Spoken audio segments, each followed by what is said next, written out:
মা বাবার পায়ে ধরে সালাম করা যাবে কিনা? কোলে থেকে মাথা সোজা রেখে হাত দিয়ে ধরে যদি সালাম করে সেটাই বেস্ট, সেটাই উত্তম এবং সম্পূর্ণ যায়। আসসালামু আলাইকুম রহমতুল্লাহ। সম্মানিত দর্শকবৃন্দু, আশা করি সবাই ভালো আছেন। আজকের ভিডিও খুবই গুরুত্বপূর্ণ, যেটা আমাদের জীবনের সাথে একেবারেই সবসময়, অর্থাৎ ঈদ বা বিভিন্ন সময়ে এটা আমাদের খুবই আলোচনা সমালোচনা হয়। তো চলুন আগে প্রথমে আমরা বক্তব্যগুলো শুনে নিই। কেউ ভিডিও স্কিপ করবেন না, স্কিপ করলে বুঝতে পারবেন না। আর অল্প আংশিক শুনে কেউ মন্তব্য করবেন, অবশ্যই পুরো ভিডিও দেখবেন এবং ভিডিও শেষে শেয়ার করবেন যাতে সবাই এই বিষয়টা জানতে পারে ইনশাআল্লাহ। মা বাবার পায়ে ধরে সালাম করা যাবে কিনা? সালাম হবে মুখে ভাই, পায়ে কোনো সালাম নেই। সালাম হবে আসসালামু আলাইকুম রহমতুল্লাহ, পায়ে কোনো সালাম নেই। পাঁচ হয়ে সালাম করা এটা হিন্দুদের একটা কালচার থেকে আসছে। হিন্দুদের মধ্যে কলকাতাতে এবং অন্যান্য জায়গাতে আছে, হিন্দুরা নেয় হলো চরণধুলি। তারা কি নেয়?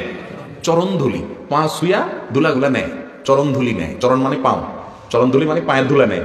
ওখান থেকে আসছে কদম বুসি, ইসলামিক ফরম্যাটের। জি আলহামদুলিল্লাহ, শেখ আহমদুল্লাহ সাহেব এখানে স্পষ্ট বললেন যে পায়ে ধরে সালাম করা নাজায়েজ, হারাম কাজ, এটা করা যাবে না। ইসলামী শরীয়তে এটা নিষিদ্ধ। আপনি যদি একটা মুসলমান সন্তানকে বলেন, সে এই পায়ে ধরে সালাম করতে চাবে না, কারণ সে জানে এটা করা যাবে না। কিন্তু বিদাতি আর মাজার পূজারীদের আকীদা কীরকম একটু দেখেন। এদের আকীদায় প্রমাণ হয় আসলে এরা কাদের অনুসারী, এরা কি দাড়িয়ার টুপি পরে মানুষের অর্থাৎ মুসলমানদের মধ্যে কি ঢুকানোর চেষ্টা করছে। চলুন ওই ভিডিওটা একটু দেখে নিই। ছোটদেরকে কিছু হাদিয়া যদি দেওয়া হয় তাদের মনের খুশির জন্য, এতে কোনো দোষ নেই। আর ছোটরা যদি বড়দের পাছে সালাম করে তাতেও কোনো দোষ নেই। এই জন্য আমরা বলে থাকি মাথা সোজা রেখে হাত দিয়ে ধরে যদি সালাম করে সেটাই বেস্ট, সেটাই উত্তম এবং সম্পূর্ণ জায়েজ, না জায়েজের কিছু নেই। সম্মানিত দর্শকবিন্দু, আপনার কথা স্পষ্ট। এখানেও সেই প্রশ্ন করা হয়েছে, কারো পায়ে ধরে সালাম করা যাবে কি? উত্তরে বলা হয়েছে পা ধরে সালাম বা কদমপুঞ্জি করা শরীয়ত সম্মত নয়। আনাস রাদিয়াল্লাহু তাআলা আনহু থেকে বলেন, জনৈক ব্যক্তি এসে বলল, হে আল্লাহ রাসূল, আমাদের মধ্যে কোন ব্যক্তি যখন তার কোনো ভাই বা বন্ধুর সঙ্গে সাক্ষাৎ করবে তখন সে কি মাথা ঝুঁকবে, তাকে জড়িয়ে ধরবে বা চুমু খাবে? তিনি বললেন না। লোকটি বলল, তাহলে কি কেবল হাত ধরবে এবং মুসাফা করবে? রাসূল সাল্লাল্লাহু আলাইহি সাল্লাম বললেন, হ্যাঁ। তিরমিজি মিশকাত হাদিস নাম্বার 4680, শিষ্টাচার অধ্যায়।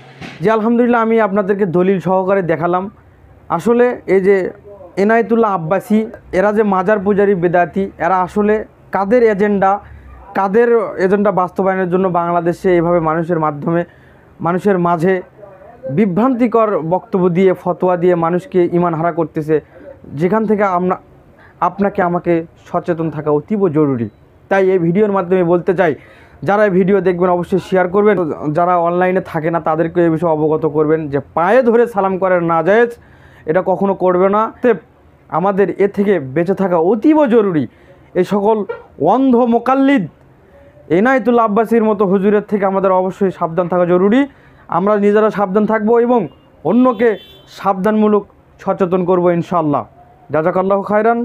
ইসলামিক মেসেজ টুডের সাথে থাকার জন্য আপনাকে অসংখ্য ধন্যবাদ। আসসালামু আলাইকুম ওয়া রাহমাতুল্লাহ।